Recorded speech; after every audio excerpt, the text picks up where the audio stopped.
तो अब हम देखते हैं मार्क्स की the theory of surplus value. Surplus value क्या है? सरप्लस वैल्यू जो इनका थ्योरी है वो कैपिटलिज्म में जो प्रॉफिट है वो कहाँ से आता है उसको डिफाइन करने के लिए लाभ जो है और लाभ के बल पे ही पूंजीवाद जो है दो वर्गों को बनाता है। एक पूंजीपति वर्ग जिसके पास पैसा है, प्रॉफिट है, दूसरा जो मजदूर वर्ग है जिसके श्रम से सामान बन रहा है और वो सामान बिक रहा है। तो इनको देखने के लिए हमको सरप्लस वैल्यू या अधिकता का मूल्य जो है वो हिंदी में अधिकता का मूल्य या अलग अलग किताबों में अलग अलग लिखा होता है, अधिकता का मूल्य जो है उसको समझते हैं।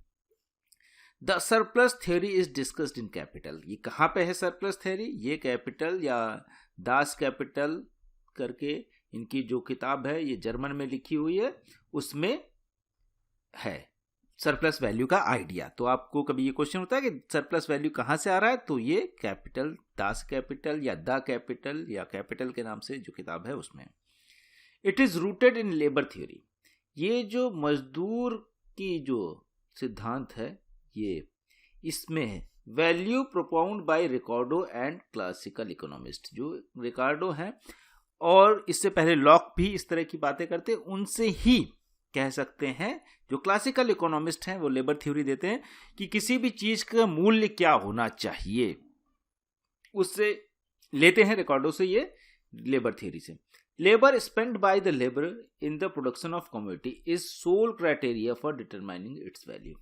रिकार्डो या क्लासिकल इकोनॉमिस्ट जो हैं वो क्या कहते हैं कि जो पूंजी का निवेश कर रहा है या हम लेबर को खरीद और बेच सकते हैं, तो मैंने कोई चीज अगर किसी से बनवाई तो उस पे हक मेरा हो जाएगा क्योंकि मैंने उसको लेबर को खरीद लिया था। मार्क्स के अकॉर्डिंग पूंजीवाद में जो लेबर को खरीदा जाता है, अब किसी भी चीज का मूल्य जो है कैसे डिफाइन करेंगे। मान लीजिए कि हम किसी चीज को बनाते हैं। मैंने एक कुर्सी बनाई, उस कुर्सी में तमाम सारी चीजें लगेंगी, हो सकता है लकड़ी लगे, फेविकॉल लगे, कील लगे या कितना भी मटेरियल लगे। अब मैं दिन भर मेहनत करके एक कुर्सी बनाता हूं और उस कुर्सी को बेचने की कोशिश करता हूं, तो हम उसका दाम कितना रखेंगे? एक्चुअल जो मूल्य है वो कितना होगा? जितना मैंने मटेरियल कॉस्ट लगाई है, लकड़ी का, कील का या जितने भी खर्चे किए हैं उसको जोड़ लेंगे, एक्चुअल कॉस्ट को जोड़ लेंगे और उसमें हम जोड़ देंगे अपना पारिश्रमिक कि हमने दिन भर लगाया तो हमें कितना प्रॉफिट होना चाहिए, उस पारिश्रमिक को जोड़ देंगे। तो हो सकता है हम 500-1000 रुपए जो भी लेंगे कि दिन भर मैंने लगाया तो 1000 रुपए, तो उस कीमत हो सकती है उसकी कुछ की आ गई 2000। तो ये कह रहे हैं कि 2000 जो कीमत होगी वो मेरा 1000 पारिश्रमिक होगा, 1000 का मटेरियल लगा।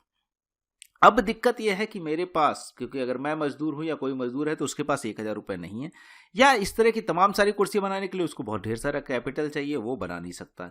तो वो जो एक्चुअल प्राइस का, जो प्रोडक्शन का जो आइडिया, जो इन्वेस्टमेंट होगा वो कैपिटलिस्ट करेगा, पारिश्रमिक किसी और से लेगा।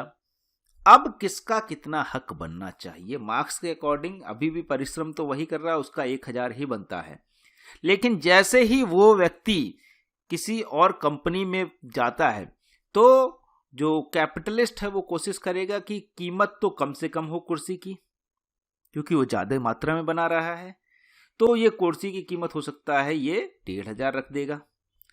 अब 1500 में ये सोचेगा कि 1500 अगर हम 1000 तो मटेरियल कॉस्ट है, 500 रुपए अगर लेबर को दे देंगे तो बचेगा क्या। तो वो कोशिश करता है कि हमको जितना कम से कम मजदूर को देना पड़े, तो कोशिश बार्गेनिंग होगी। हो सकता है 100 रुपए मजदूर को दे और बाकी 400 रुपए अपने प्रॉफिट रख ले।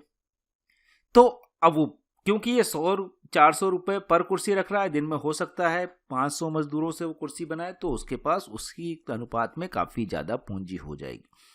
और ये मजदूर जितना ज्यादा प्रोडक्शन करेगा, 100 की जगह अगर 2 कुर्सियां दिन में बनाएगा तो उसको 200 मिलेंगे, लेकिन मालिक के पास 800 पहुंच जाएंगे। तो ये बोला कि जितना अधिक जो मजदूर है वो मेहनत करेगा उतना ही प्रॉफिट होता जाएगा पूंजीपति वर्ग को। और ये थियरी ऑफ सरप्लस वैल्यू के सेंस में देखते हैं। ये बेसिक क्राइटेरिया है इकोनॉमिक्स का, लेकिन यहाँ पे हम इसको आसानी से समझने के लिए एक एग्जाम्पल के थ्रू इसको समझने की कोशिश करते हैं। इसके फॉर्मूला भी है जिससे वो एग्जैक्टली डिफाइन करते हैं, डिराइव करते हैं कि किसी भी चीज की सरप्लस वैल्यू क्या है। अब ये जो सरप्लस वैल्यू है एक्स्ट्रा, अब इन्होंने हो सकता है कि पूंजी जो निवेश की है उसके हिसाब से इनका 100 रुपए इनका भी बनना चाहिए, 100 रुपए इसका भी, लेकिन इनके पास 400, तो जो बचा 300 रुपए ये सरप्लस वैल्यू है। पूंजीवाद इसी पे आगे बढ़ता है, पूंजीपति इसी सरप्लस वैल्यू के हिसाब से बहुत तेजी से अमीर हो जाता है और मजदूर गरीब रह जाता है। तो ये डिटरमाइनिंग वैल्यू है। It will depend on the use value of the community. एक यूज वैल्यू होती है और एक्चुअल वैल्यू। जो यूज वैल्यू की बात कर रहे हैं कि ये किसी भी चीज को यूज करने पे, जैसे हम अनाज खाते हैं या यूटिलिटी किसी चीज की कितनी है तो उसकी एक यूज वैल्यू होगी। दूसरी बहुत सी ऐसी चीजें होती हैं जिनकी वैल्यूज तो है, लेकिन जैसे डायमंड हो गया, गोल्ड हो गया, इनकी यूज वैल्यू उतनी नहीं है लेकिन फिर भी इनके दाम ज्यादा हैं। तो यूज वैल्यू जो है वो डिफाइन करती है कम्युनिटी की सरप्लस वैल्यू, उस पर कितना जोड़ रहा है, और दूसरी चीजों पे, क्योंकि ये यूज वैल्यू में आप अपनी मेहनत जोड़ेंगे। जो यूज वैल्यू के अलावा जो है वो जो चीजें हैं जैसे हीरा मोती ये सब हो गए, तो इसमें ऐसा नहीं है कि बहुत ज्यादा मेहनत और उस मेहनत को उसका अपनी वैल्यू है कि एक्सटर्नल वैल्यू जिसको हम कह सकते हैं वो उस पर डिपेंड करता है। अब हम आगे देखें। The capitalist buys the labour power. Capitalist जैसा हमने बताया था कि लेबर पावर को कैपिटलिस्ट बाय कर सकता है, उसको खरीद सकता है। ये लॉक से शुरू हो जाता है कि अगर लॉक कहते हैं आइडिया ऑफ प्रॉपर्टी का, कि जिस चीज पे आपने नेचुरल रिसोर्सेज तो सबके हैं, जिन नेचुरल रिसोर्सेज पे आपने मेहनत की वो आपके हो गए, पोजीशन है। अब ये कहते हैं कि अगर दूसरे से भी किसी से मेहनत कराई और उसको पे कर दिया तो भी वो आपके हो जाएंगे। यहाँ पे मार्क्स उनसे डिफर करते हैं कि नहीं, जो आदमी मेहनत कर रहा है वो उस व्यक्ति के, उसके जो संपत्ति है या जो भी वो प्रोडक्शन बना रहा है उसका अधिकार होना चाहिए। और क्योंकि नेचर की जो चीजें हैं वो सबकी हैं, उस पर किसी का पहले से हक नहीं हो सकता। इसको लेबर पावर कहते हैं। The difference between the exchange value of the commodity and the wages paid to the work by the capitalist in producing that commodity is surplus value. यहाँ पे ये कह रहे हैं कि एक्सचेंज वैल्यू जो भी हम बात कर रहे थे कि यूज वैल्यू और एक्सचेंज वैल्यू की, तो यूज वैल्यू तो उसकी जो बेसिक आइडिया है कि किसी भी चीज में मटेरियल कॉस्ट जो जुड़ी है उसकी लेबर कॉस्ट जोड़ दीजिए तो वो यूज वैल्यू हो जाएगी। लेकिन हमारे यहाँ बहुत सी ऐसी चीजें होती हैं जिनकी अगर यूटिलिटी को देखें, यूजफुलनेस को देखें तो उतनी नहीं है। जैसे हमने एग्जांपल दिया था हीरे मोती या किसी चीज की, या ऐसे कोई बहुत आलीशान चीजें जो एंटीक पीस बहुत से होते हैं जिनकी अपनी यूज वैल्यू तो कम है लेकिन एक्सचेंज वैल्यू बहुत अधिक है।